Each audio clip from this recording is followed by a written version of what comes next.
Okay, here we are. Anant, we're back for another episode of our favorite podcast. Awesome. And this time you are part of IBM. I think Yes. last time when you did it, you were almost there, but not fully there. So again, an extreme warm welcome to all of you. It it's it's been a pleasure working with you, and hopefully we can continue it for quite some time, including today. Let's go have some fun.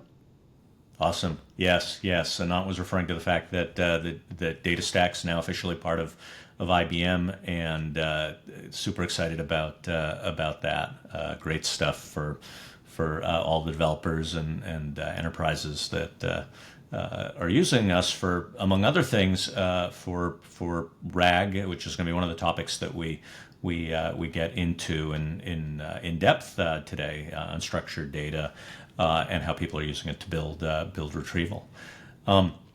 But first of all, let's talk about some of the recent news, recent thoughts. And you had some things you wanted to kick off with. Yes, yes. I mean, obviously, we are not very consistent, but we should be with is Yeah. what caught our attention, and we should not have recency bias. But if you recall, last time we were talking about what caught your attention from Arvind's keynote at Think, and you had mentioned a lot about agents and everything else, and then I had kind of chimed in and said, look, all that is good and expected, but what was really surprising was quantum and how bullish Arvind was and IBM was with respect to quantum being not around the corner, which always happens, but really quite imminent. And in the background, I always had this view that Jensen from NVIDIA has been kind of somewhat of a naysayer, saying quantum is not coming. And what caught my attention in the last 15 days or so is that he actually changed his tune and said that he actually believes that the sets of advances that are happening in quantum are are very very positive, and he agrees with IBM and others that we are turning the corner. So that was to me something where we had quantum had won over a really hard skeptic, and I think the sets of dominoes are falling. But of course, today we are going to talk about more mundane AI stuff. But that's how I wanted to connect the dots with the previous podcast that we had. Yeah. No. Definitely. That I think. Well, really, I mean, that's been the story. I think of all of the technologies over the last few years. It just seems like we've maybe fallen into a little bit of a. I think it's because a lot of these technologies were such a long time coming that people started to bake a level of Hmm, skepticism in hmm. terms of what they were doing, and just perennially saying that's 10 years out, and this has been super exciting, over the last few years, where we just see that the lot of things, and which many of us feel quantum, and obviously even now Jensen to recently, things that we've been saying, are 10 years out, or who knows whenever, and suddenly, it's here now, and so Yeah. that'll be The, pretty exciting. this is in contrast with now the opposite worldview where people are saying it's happening like in 1 year, all jobs are going to get eliminated. Or I was reading about this company called Mechanize, and which is using reinforcement learning to start to kind of simulate enough environments and then train models around it. And of course, there's 2027. So there is an opposite end, which is not only is change happening, it's imminent. I think that we tend to go between it'll take too long and it'll take too short, and the truth is always somewhere in between. Yeah. No, I mean, I think and hopefully that's one of the things that from what we're trying to do in this series is to weave a path. Obviously, our point of view is very technology forward. We are excited about these topics, this technology. We do think that it is pragmatic to be planning to put it into production. It's not about going and saying that everybody's going to be vibe coding everything next week, but But that said, when we look over an 18-month time horizon, a 3-year time horizon, these things are having a material impact. And so hopefully the people that at least are following us on this aren't falling into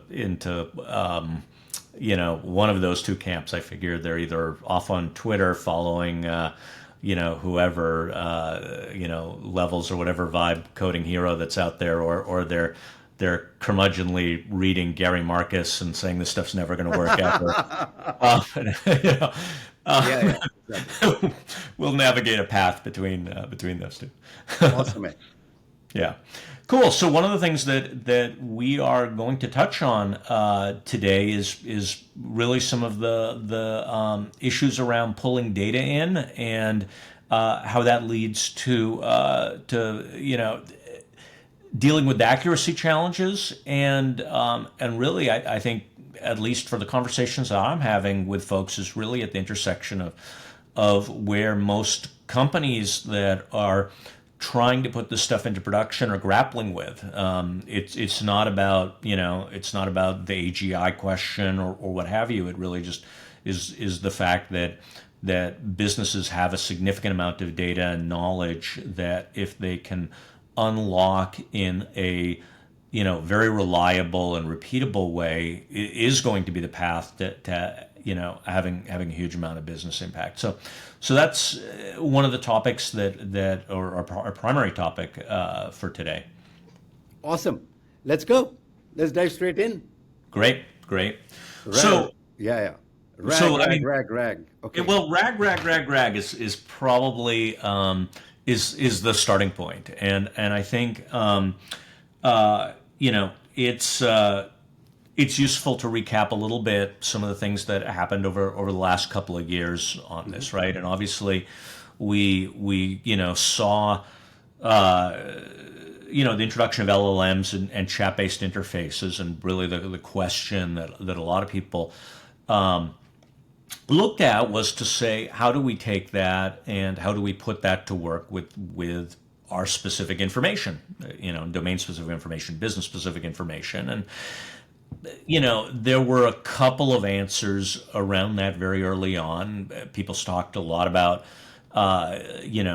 fine tuning, particularly in the 2023 time frame, and at the same time, RAG and the RAG research paper was published that started talking about this idea that the model had what we call parametric memory, which is the what's been encoded in the model through training, but that at generation time, that equally important, or perhaps even more so important, is this non-parametric memory, the knowledge that's not encoded in the model, but comes from other systems. Obviously, this is something that's near and dear to my heart, with the work we did at DataStax, because probably one of the most important sources of non-parametric memory was and is what's encoded within databases and data systems, and that kicked off a whole set of things. Vector databases, being a big representation of it, but there's a lot more to it than that. I know. That's extremely well put. I had not heard of that kind of characterization between what exists in models and what exists in databases, and I'll definitely go in and read up. But I actually had, when I started to kind of read and understand this, there are two things that kind of played in my mind, Ed. The first one really was the fact that we have seen this movie a bit before, obviously, in the sense that for those of us who were building enterprise search long time back, knew that enterprise search is a very different problem than the web search, because the kind of connectivity between documents and others was not that strong within enterprise search, whereas it was this, and the ability to use PageRank was not that strong in enterprise search. And therefore, what that led us to was the fact that individual document characteristics, which at that time was TF-IDF, were not sufficient to really understand relevance. but you have to kind of find something slightly more than that. And then when I look at what's happening in kind of the RAG world, we are talking about embeddings, but then people are realizing that embeddings by themselves are individual document characteristics or sub-document characteristics, and then we've got to do certain things like graph and other graph RAG and others to kind of connect the dots. So I said, okay, this kind of looks somewhat parallel. But then the second thing that, given my kind of database geekiness, was the fact that there is a perpetual debate, Ed, which is does one size fit all, okay, or fit for purpose, right? And it's not exactly clear which way the world goes, but there's clearly a tension in the market which says that if you have to get that representational or non-representational stuff from database and other things, that do you build specialized stores for it, or whether standard stores where the stuff exists can actually build specialized indexes around that stuff, right? So I could see the movie play out in kind of both those dimensions, but obviously in a very, very different context now, which is to kind of feed prompts into generative AI. Yeah. Yeah. No, I think and I think that's been part of the challenge has been this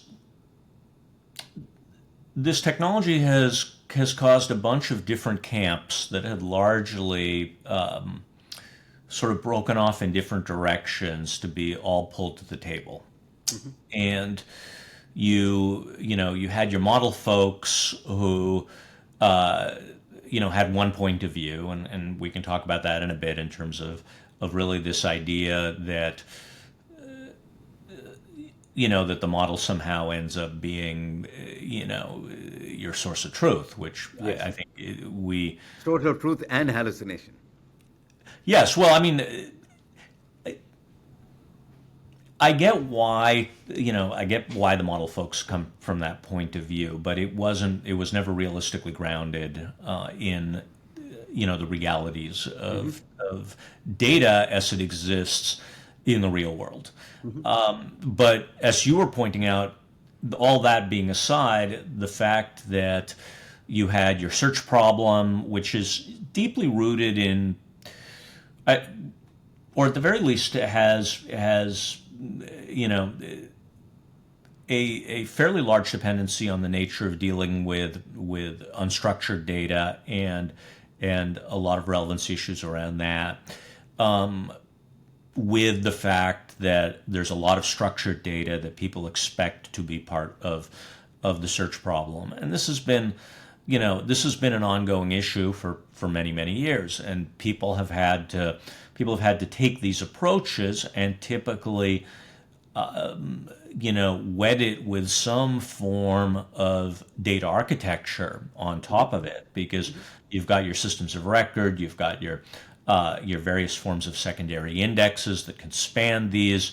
You've got your systems for going and requesting data out of live systems of record where necessary. You've got your intermediary stages, your various data warehouse, data lake approaches. Like the world of making data, a lot of things have to happen behind the scenes for you to be able to go and do that lookup Yes. that Yes. you take for granted, and that was already a for lack of a better word, it was already a mess prior to saying let's throw AI on top of it, Yes. Yes. Yes. right?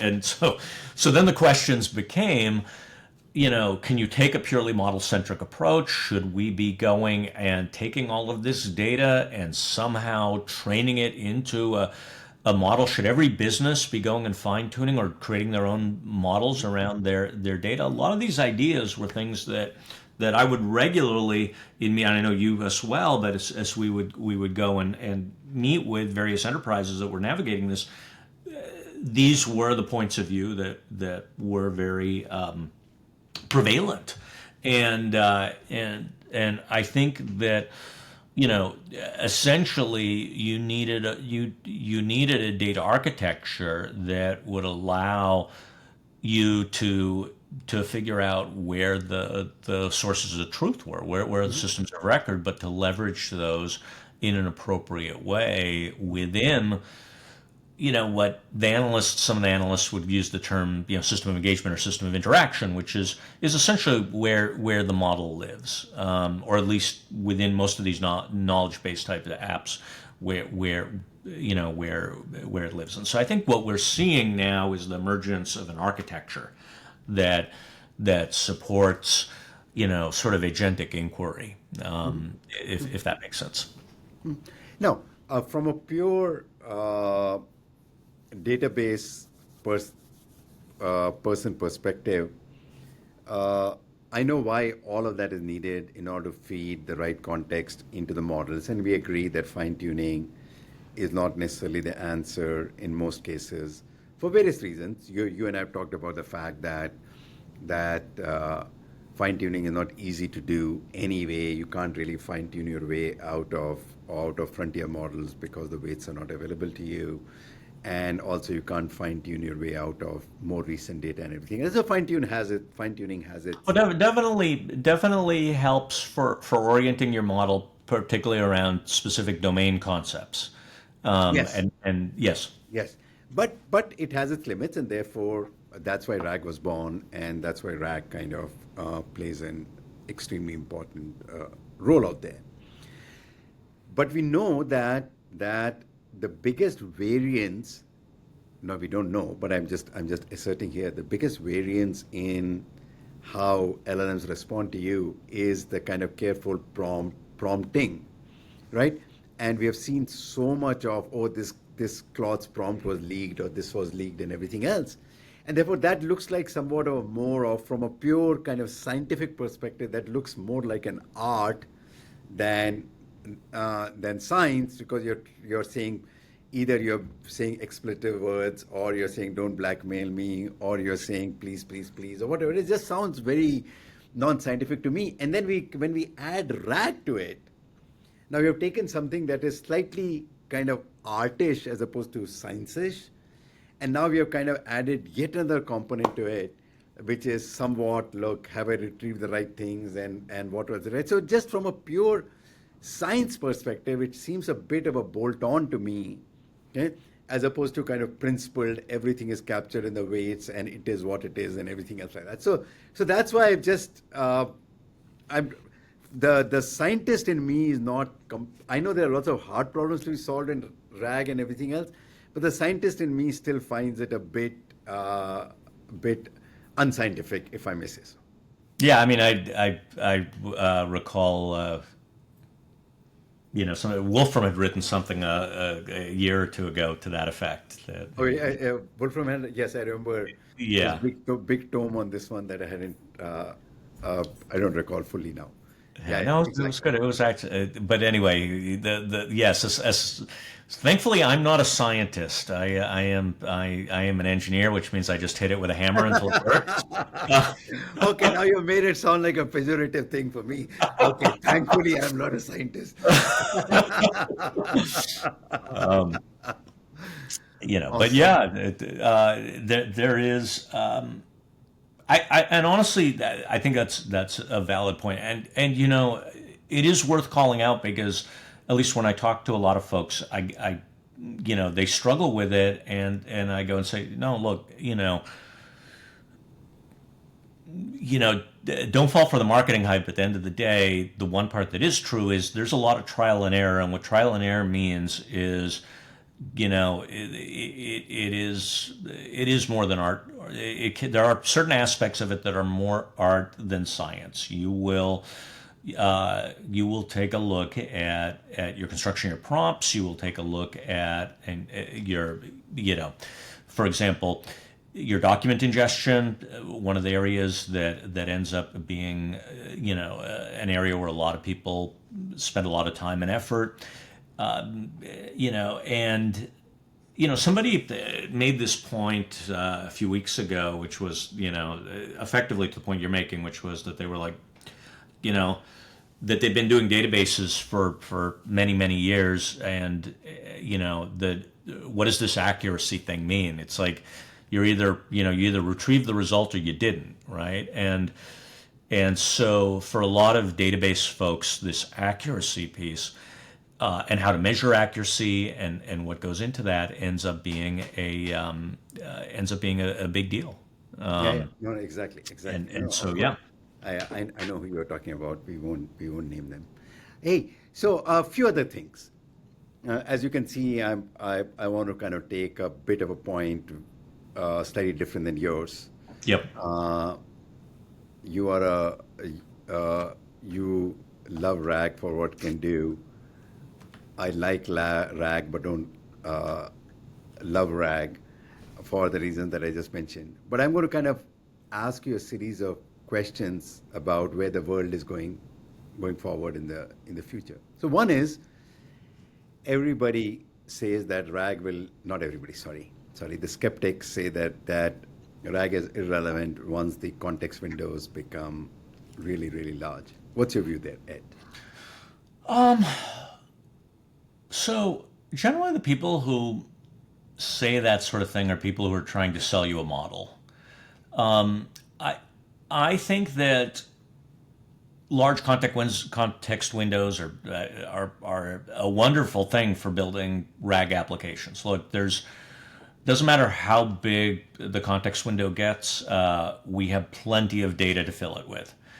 And you see this in plenty of different domains. Look, the idea that I'm just going to deal with a single document and I'm going to throw that into the context window and that's how I'm going to solve the problem. That's great from a summarization problem, but nothing precludes, nothing like a current state of the art RAG system presupposes that. Like 2 years ago, when the context windows were much smaller, what it meant was just that we spent more time in chunking. And now that we've got a larger context window, then that's great. There's still a lot of work that goes into structuring that context. We know that the more, at the moment, and I do think this will get solved out over time, but we also know that the more that you put various unrelated or semi-related, context, or excuse me, concepts or chunks of content into a single context window, that your results start to get very muddy, and generally, this goes back to the art rather than science, which is that all things being equal, if I am sitting in front of somebody who's working on a RAG project and they're saying I'm having a really hard time, one of the things I will look at is, what are you feeding into the context window? Are you feeding more than is necessary? And 9 out of 10 times, you start looking at these, where their relevancy scores and so on are dropping, and what you find is that they're flooding the context with too many unrelated sets of data. No, And so the context windows getting larger doesn't, if anything, it makes building these systems easier. It gives us more paths to accuracy. But I think what happened is this. Look, I think these statements, and again, I'm not trying to beat up on model people, but look, honestly, most people who got into the business of building models did so because they didn't want to actually be going and dealing with the heterogeneous enterprise data state. They didn't want to go and be building knowledge bases that that allowed you to go and tag your inventory system and deal with your product catalog. So a lot of these statements were where you go and say, oh, context windows erase this or whatever. Typically, again, it's somebody who has something to sell. They haven't sort of lived with sort of the real world of, how do I take a whole bunch of sets of structured and unstructured data and turn them into a system that actually allows me to do something. And when you zoom out and you start dealing with those things in the real world, you're like, oh, context window getting bigger. That's awesome. That's great. That means that maybe I don't have to be as fine grained in my chunking. Maybe I can do more interest. But it's a tool in the toolbox. Is the long and short of it. Okay. Well, that's Yeah. an awesome point. Obviously, as you can see, I've argued a point slightly different than yours, but I think the points that you're making are absolutely valid. So let me kind of ask you a couple of other kind of somewhat provocative questions. But first, I want to make an observation. Why do I get all the provocative questions? No, you can ask me also, Anand, how come you're working in such a wonderfully beautiful place? Look at the background at the back, which is not fake. That's real, right? That actually does look really good. I should go down there more often. Yeah, That exactly. It's the hillside is. problem is in California, Bay Area, and in summer is brown. So that's the way it is. Hey, you made a wonderful point, which is that if remember we had talked about Windsurf and its acquisition, Yeah. and clearly my Git repo, my code, okay, is something that is being seen by the models for the first time within the context of Cursor or anything else, and that is just context, right? Yes. Yeah. And ragifying that context so that if I have a huge repo, then maybe you can feed that entire repo, but really having the model to focus on the right things for the right task really makes sense. So that's a classic example of models are what the models are, and each of these guys have their own models, and yet ragification in some form is extremely relevant for enabling developer. Well, that one is a good one because it segues into sort of the question of what's RAG and what isn't.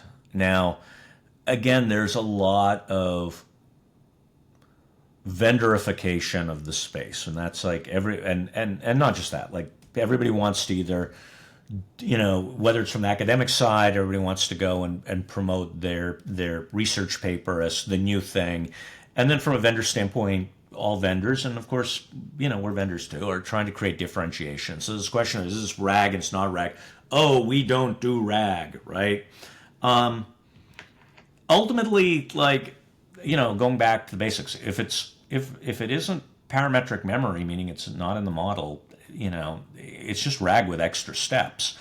And by way of example on that, yes, the points you made about Cursor and Windsurf and what we see in a lot of these great coding tools, the magic comes from the fact that they are figuring out how to retrieve and curate the context with the appropriate source code artifacts that are part of your software project, and you can go and look and say, oh, that's not RAG, and it's like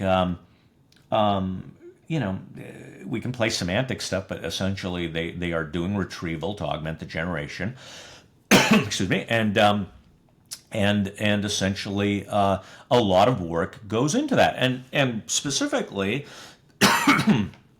the types of, and this is where you go and start to see some of the techniques that people are using to to make RAG more accurate, and a lot of the work that gets done through things like static code analysis or figuring out which files, right? Context windows may be really huge, but a large, source code project, you're not going to want to dump your entire source code into a single context window. It's going to be a mess, and so a lot of work gets done into figuring out which file. How they do that retrieval varies quite a bit, but packing that context with the right things. Maybe it includes a symbol table or some form of DAG representation of the code or whatever. Like all of those are the secret sauce that these various tools use. In the document world, a lot of that's already happening. Things like GraphRag that people talk about are a form of that. That's your mechanisms of doing entity extraction and so on for being able to go and do some form of lookup that isn't just straight off the documents, that is related to what the entity relationships are with individual documents and even between documents. So again, that's where this next generation of stuff, or that's where a lot of the focus is. No, I think Sorry. that's an awesome point. As we were doing our own kind of coding and tooling, something around Watson Code Assistant, we actually realized that traditional document chunking and mechanisms don't exactly work, and you have to understand that code has more structure and a different structure, and being able to analyze it and and ragify it appropriately, et cetera, makes a huge difference. So you're absolutely right that depending on what the corpus is, RAG doesn't become irrelevant, but just how you kind of fetch the right context in varies on what the corpus is. Okay, awesome point. Hey, one more provocative question, and that's the last one, and then you can ask me some other ones. But this industry seems to be an industry that seems to go from waves of hype to the next thing. So for example, in 23, it was all about models, and OpenAI was the rage. And then there was a debate between OpenAI and smaller models, for example, IBM coming up with that latter perspective. In 2024, it was all about RAG and how do you kind of build the RAG pipelines and everything else. In 2025, it's all about agents, Yeah. okay, and everything else. So, at some level, you say, okay, is the industry jumping from one important thing to the next, or is it the case that each of these next waves doesn't actually do away with the important thing, but it kind of affects? So, for example, if you believe in this, if you think this is true, how does the world of agents and RAG change?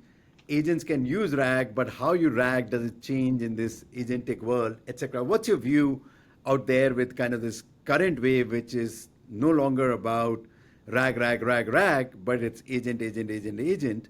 How do these two worlds kind of come together in your view? Yeah. So, just to zoom out a little bit, since again, our topic, our title of this series is context window, and hopefully we provide Yes. people with a little bit of Yep. a little bit of context on that. So I view it as there is a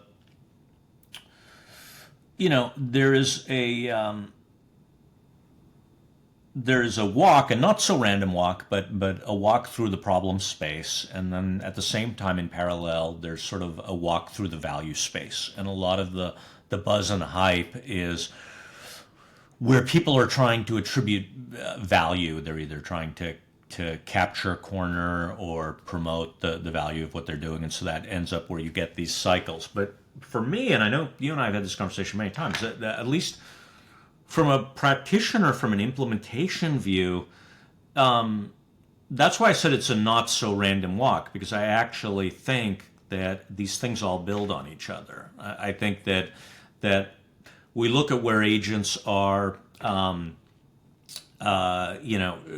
right now, and a lot of the pieces of agents either end up being related to sort of the reasoning, the iteration, the reflection, the react, and so on. The second pieces tend to be around, the tool calling and the pieces around that. A lot of what everyone is excited with just justifiable reason. You and I have spent a lot of time, even in our previous two podcasts, talking about MCP, and in many ways, MCP is an evolution of what we learned in building these RAG systems, where we said, okay, RAG is about trying to focus on a specific type of unstructured data that we're pulling into the retrieval stage in a very tightly coupled way, because these RAG systems were just very tightly coupled. The question is, can we abstract that? Can we,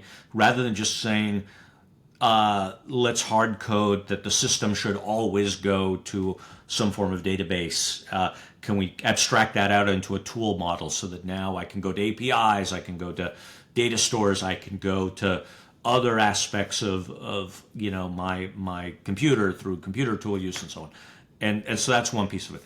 But I think the second piece of it that ends up being really important is this fact that reasoning in the loop means that the retrieval is in many ways both accurate, but also can actually explode and fan out as the model doesn't just go and take your first order inquiry, but actually goes and reflects on what you asked, reflects on the information that it retrieved, and uses that for some form of iterative or even fan out retrievals to then go and assemble the context that it needs and evaluates and so on. So it has changed the landscape is the long and short of that. So agentic, I think, is what you're getting at with that question.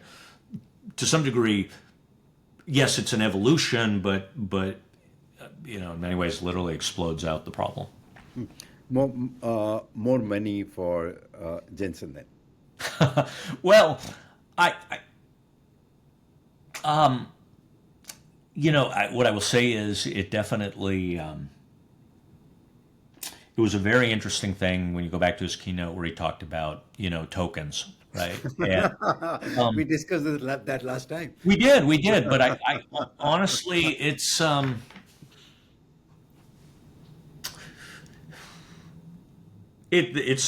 I will keep making this observation because I always try to look and say, okay, what part, you and I have been doing this for many years, and as you pointed out with enterprise search and all, what's the one thing that's changed? And it is that token counter. I mean, I can tell a practitioner from somebody who's just read a whole bunch of Medium posts, really, it gets into that. It gets into the question of, like how much are they worried about the tokens, right? Exactly. Okay. Awesome. Hey, one thing that we haven't touched today, but I hope that we can touch next time, and I know you also want to talk about A2A and others, but my favorite topic is really on somewhat of non-determinism and hallucinations. How do we turn what is a feature of this whole world? Hallucination, after all, is a feature. Nothing works in Gen AI without hallucination.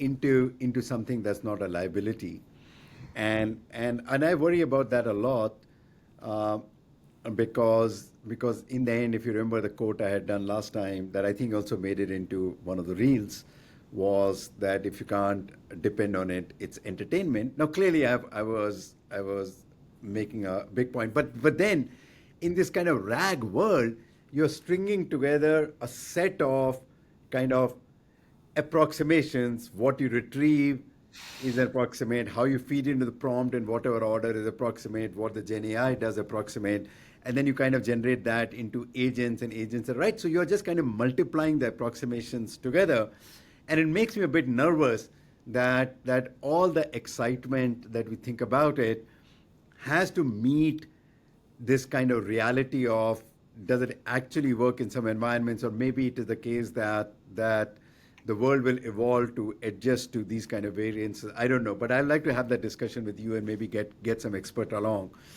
But that to me is kind of a logical thing of going from very hard determinism databases to this thing, which is I'm going to do whatever I can do, and trust me, it's great. Well, I mean, I think that's I think that is the essence of the challenge. I mean, I think that the question becomes, should we be looking at these as fundamentally a deterministic system that there is some streamlined, simple architecture for, or do we expect that it is going to be some form of non-deterministic, in which case you start to look at various corrective answers, right? And you have got things like CRAG, right? Corrective RAG. You see a lot of work done around re-ranking models for getting accuracy of results. You see a lot of things that go and say that like it or not, you are ultimately building an architecture, and the architecture is going to have some form of self-correction in it, and I tend to subscribe to that point of view, but it's more from a pragmatic approach, which is to say that you can build these systems and you can get results.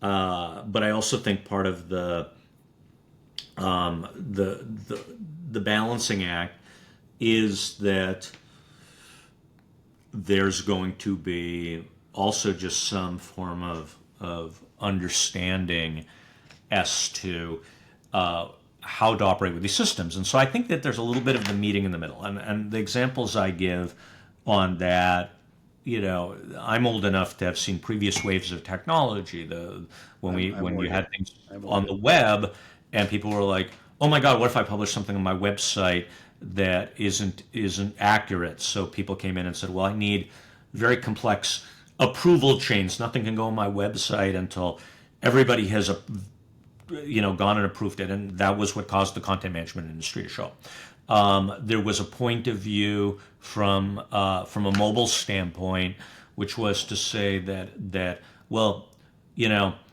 connectivity is unreliable, and so what we need to do is we need to base everything on store and forward systems, and of course, IBM in the '90s, right? With that approach and a lot of things in the 2000s, and now you go and say, okay, look, it's just the nature of a mobile app for the I got it. I got it. two to 5 minutes I'm offline. I don't have connectivity. Well, I think you're going to. What I'm getting at is I think that there's some of it is just sort of an acceptance right now. People who deal with these systems, a lot of people come at it from a very sort of 100% or it's trash point of Yeah, yeah, view, that's a good point. and I think that's going to relax. Now, on the other hand, what I do think is a really interesting follow-on that I think we should do is get into the different approaches, and there's a lot of great stuff that's happening in the research domain. We should do some follow-up on doing a deep dive into some of the different approaches. But generally, what I tend to see is that from my from my basic surveying of these things tends to be going and saying, okay, any one model inference is going to potentially introduce something that is inaccurate in the way that it's going to be some form of corrective action that catches that. And some people don't like it because they go and say, oh, but the guardrail or the corrective evaluator or whatever is going to not catch it, and to which the answer will be, yeah, we're never going to get to 100%. We're Yeah, I going to got it. do I got it. decrease. No, but it'll be a good discussion to have. Yeah. Hey, so Ed, so we are kind of out of time, or more importantly, maybe out of patience I can't for our believe we listeners. filled the time. When we Yeah, started yeah. this, we said we're not going to have enough to talk about. But I know. That's never a danger. Hey, I've got a bit of a just talking about bad internet. It looks like there's a problem here. Okay, say, listen, we want to end on kind of call to action.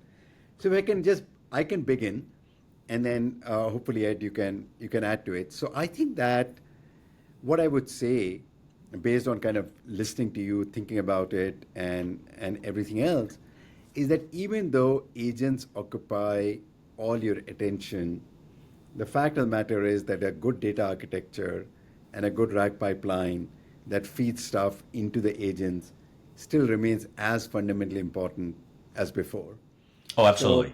Yeah. so please don't go chase the next shiny object called agents, and forget about the fact that in the end it is data that feeds into the AI system. So please go invest correctly. Now you may want to MCPIs your RAG pipelines and everything else. So which is just kind of how do you interface it, but kind of good data infrastructure is really important. So even though they are not the flavor of the day, they're still as important, perhaps more important than they were yesterday. Yeah, I know we went completely off script on this. We didn't talk about ingestion at all. We didn't talk about mixing your unstructured and structured results. We didn't talk about text to SQL. We didn't talk about all of our favorite topics just because there's so much to talk about on this. But yes, you do need building the right ingestion pipeline becomes very important. Building the right query patterns. Again, just some of the things that we recap very quickly on that. Maybe we'll do a follow up on a subsequent one on. Not every, a lot of people go and say, oh, I don't want to use a vector database. That's fine. You can build a perfectly good RAG system directly against relational data, and many people do. RAG does not equal vector retrieval. And a lot of people are dealing with extremely heterogeneous data sets where they want to be able to pull these things in. Agentic, from an architecture standpoint, might simplify that, but the basic there's a lot goes into query optimization, a lot goes into your data architecture to enable these types of things, particularly when you start looking. We touched briefly on this. One of the areas where understanding that an agentic system is one of your one of your primary clients for your data architecture becomes a really big deal because they can generate an awful lot of queries in a very short amount of time. Yeah. Oh, yeah, of course. Yeah. So now, instead of just Jensen counting money, people who are building data infrastructure also get a lot more queries and all that stuff. That makes me really, really happy. Okay. Hey, awesome as always, Ed. It was good. We tried we've tried 3 different environments. First time you were in DataStax Studio. Yes. Second time we were at Think. Third time we are remote. Okay. I don't know what a fourth one would be, but We'll keep people guessing. Yeah. I'm sure that Michelle and Milan will figure something out. But as always, absolutely awesome interacting with you, and hopefully the audience will wait for the next one from us. Thank you. Yes. Thanks, everyone.